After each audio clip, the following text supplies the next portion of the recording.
Nah, itu sesungguhnya bisa dipastikan di peradilan perdatanya, di Pengadilan Negeri Surakarta, itu perbuatan melawan hukum.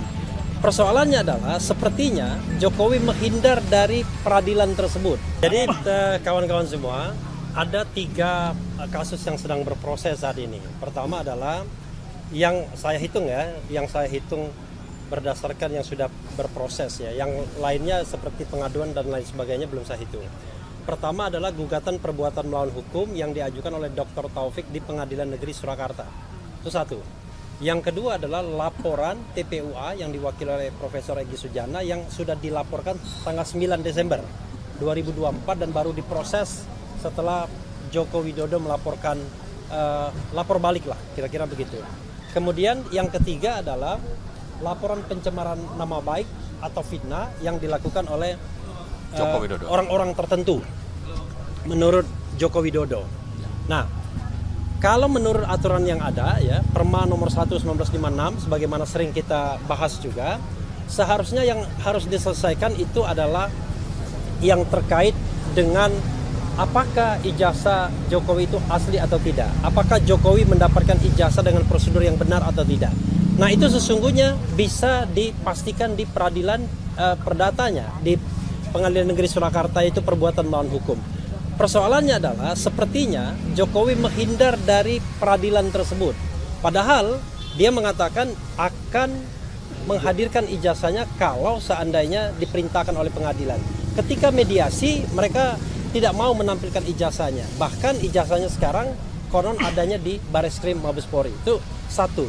Yang kedua, ada undang-undang tentang perlindungan saksi dan korban, kawan-kawan semua, pasal 10 ya, yang mengatakan kalau ada misalnya tindak pidana atau dugaan tindak pidana pemalsuan dokumen dalam kasus konkret dan kemudian ada laporan pencemaran nama baik yang dilakukan oleh orang yang dianggap melaporkan tersebut, maka yang harus didahulukan adalah laporan tentang ada dugaan tindak pidana pemalsuan dokumen atau ijazah palsu ya.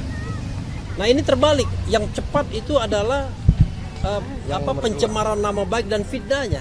Padahal kita tahu bahwa pencemaran dan nama baik jadi relevan kalau seandainya ijazah palsunya tidak terbukti. Tapi kalau terbukti kan tidak relevan lagi. Itu satu. Nah, yang kedua yang ingin saya jelaskan juga adalah kalau saya lihat ya sebagai orang hukum menganalisis, sebenarnya tidak ada pasal yang relevan yang bisa dikenakan kepada baik Roy-Suryo, Dr. Tifa maupun calon-calon yang disebut lainnya. Kan yang disebut tuh RS, ES, kemudian T dan K. Kenapa? Kalau kita menggunakan pasal KUHP misalnya, perlu dipahami bahwa Roy-Suryo dan Dr. Tifa ini bertindak untuk kepentingan publik, bukan untuk kepentingan pribadi. Karena itu nggak boleh dikriminalkan. Kalau menggunakan pasal 27A Undang-Undang ITE, sebagaimana disebutkan, maka Roy-Suryo dan Tifa juga harus bebas dan teman-teman karena Jokowi masih menjadi pejabat publik. Putusan MK terakhir mengatakan bahwa kalau dia pejabat publik tidak boleh mengadukan. Karena ini adalah negara demokrasi, ini adalah bagian dari kontrol publik. Yang ketiga, pasal 32 dan 35 Undang-Undang ITE yang sanksi hukumnya 8 tahun untuk Undang-Undang 32, 12 tahun untuk Undang-Undang 35, itu tidak relevan diterapkan kepada baik Dr. Tifa maupun yang lainnya. Karena itu adalah bagaimana mengoprak-aprik data elektronik seolah-olah jadi asli dan lain sebagainya. Justru orang yang mengupload itu yang seharusnya dipermasalahkan. Karena saya melihat tidak ada yang relevan seharusnya, maka ini tidak perlu diproses. Itu pendapat saya.